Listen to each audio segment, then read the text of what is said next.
Oye, mira cómo mola. Tiene, o sea, el fan, evidentemente,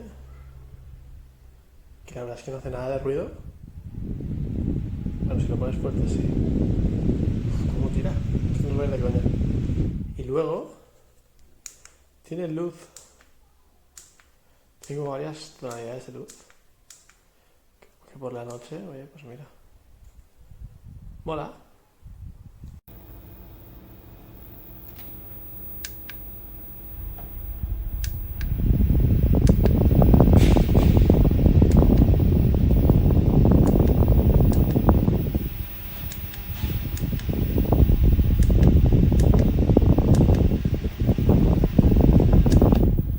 Quindi c'è la batteria integrata.